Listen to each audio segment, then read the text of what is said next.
Vinayaka Chavithi special పూర్ణం కుడుములు. కుడుముల కోసం 1 కప్ కందిపప్పుని తీసుకొని వాష్ చేసుకొని వాటర్ వేసి పసుపు ఆయిల్ వేసుకొని ఉడికించుకోవాలి.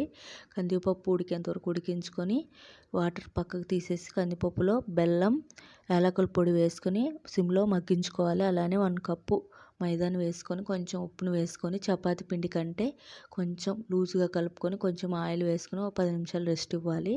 అంతలోపు ఇది ఉడికిపోయింది. స్టవ్ ఆఫ్ చేసి చల్లారిన తర్వాత మిక్సీ జార్లో వేసుకొని మెత్తగా గ్రైండ్ చేసుకొని ఇలా పక్కన పెట్టేసుకోవాలి.